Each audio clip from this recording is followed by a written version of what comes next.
The recent unveiling of China's new hypersonic anti-ship missile family at the 2025 military parade has raised profound questions about the future of naval warfare and maritime power projection. For decades, the aircraft carrier battle group has been the symbol of American naval dominance. Yet for the first time since the end of the Second World War, a credible capability is emerging that might fundamentally alter this balance. A class of Chinese hypersonic missiles specifically designed to locate, track, and destroy large naval vessels at long range, particularly carriers.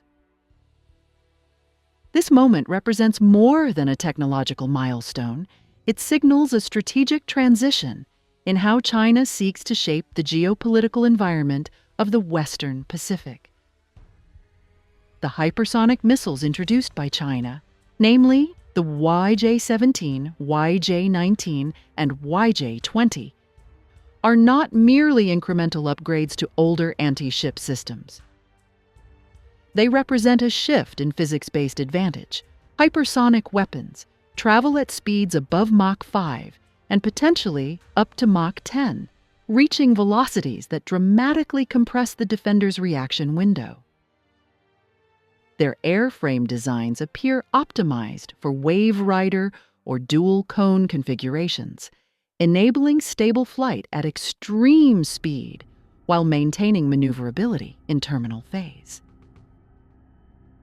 The ability to alter trajectory while descending upon a target reduces predictability, undermines missile interception algorithms, and stretches the limits of surface-based radar tracking.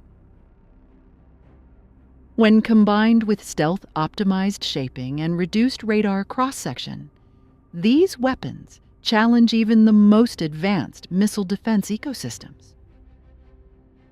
For the United States, whose offensive doctrine relies heavily on carrier-based aviation, this development poses strategic complications.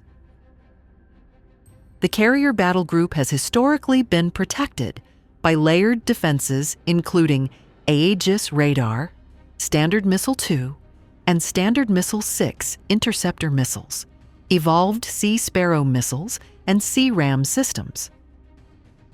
These defensive layers are optimized for supersonic or sub-supersonic threats, including cruise missiles and aircraft. Hypersonic vectors, however, arrive faster than existing reaction cycles and maneuver unpredictably. Even if an incoming missile is detected, interception solutions may not be able to generate the necessary targeting accuracy before impact. At a strategic level, this forces the United States Navy either to develop countermeasures for which it is not yet technologically ready, or to adapt force posture. The implication is that American carriers might be compelled to operate farther from contested waters. To maintain survivability, a carrier would need to position itself at significantly longer standoff distances, reducing sortie generation rates, shrinking tactical effectiveness, and limiting air superiority capability near coastlines and choke points. In the South China Sea, this would create a zone of effective exclusion where China's land-based missile architecture, combined with air and naval hypersonic platforms, establishes an implicit maritime denial sphere. This lends real substance to Beijing's anti-access and area denial strategy, which has been a conceptual concern in Washington for years. The new missile systems now give the concept operational plausibility. It is also clear that China's approach is multidimensional. Hypersonic missiles are only one part of a wider shift toward multi-domain warfare. China is integrating satellite reconnaissance networks, long-range maritime surveillance radars, data-fused UAV reconnaissance swarms, and distributed targeting nodes.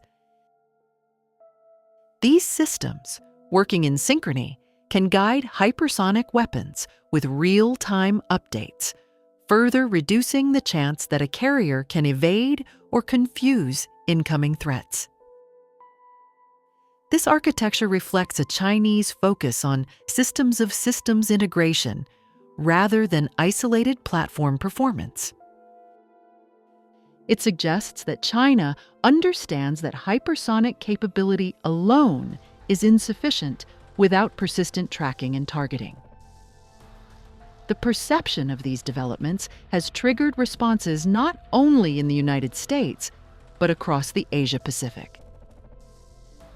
Japan, already modernizing its military posture, will likely accelerate its investments in interceptor missiles capable of engaging hypersonic threats and improve missile warning networks.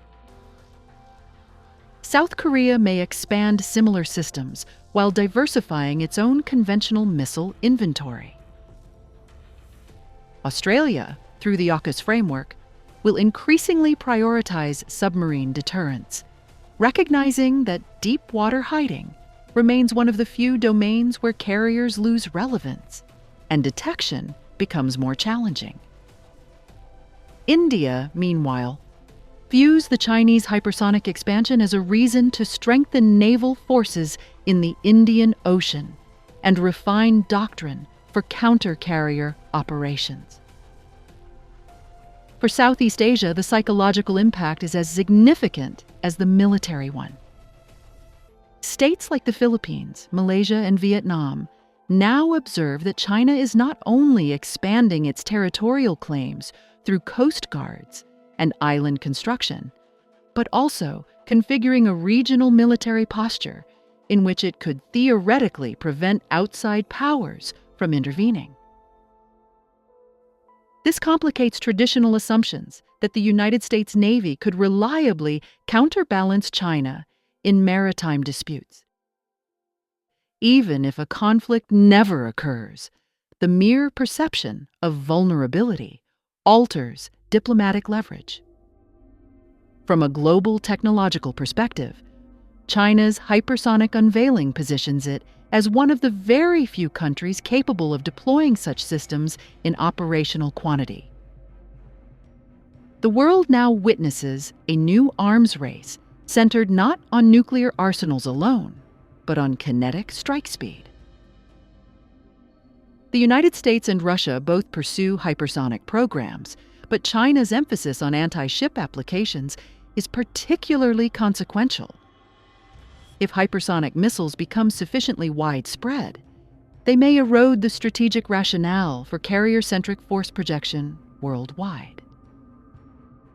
We could be entering an era of maritime deterrence based not on armor or defensive layers, but on the raw kinematic advantage of velocity. Yet it would be premature to declare the carrier obsolete. Naval warfare has repeatedly adapted to new technologies. Radar overcame aircraft surprise attacks. Electronic warfare mitigated missile threats. Laser and railgun research may one day produce point defense systems capable of engaging hypersonic projectiles. The United States is already studying distributed maritime operations where firepower is dispersed across many smaller ships rather than concentrated in a few capital units. Submarines may see renewed primacy as stealth platforms, while unmanned undersea vehicles will reshape deep ocean combat. However, the significant strategic message from China's 2025 display is unmistakable. Hypersonic anti-ship weapons announce that large surface combatants are now vulnerable in ways they have not been for generations. China's emphasis on speed, precision, and long-range deterrence reflects a vision of war that denies adversaries the comfort of secure, forward presence. It signals that China does not seek to match American naval power ship for ship, but to undermine the very utility of carriers within China's near seas. The global audience watching these developments is not merely observing Chinese militarization, It is witnessing a transformation in the logic of maritime power, where dominance is contested not by more steel tonnage, but by physics, sensor fusion, and algorithmic guidance. The future balance of naval power in the Pacific will depend not on which state has more surface vessels, but on who adapts faster to this new velocity-driven paradigm of strategic deterrence.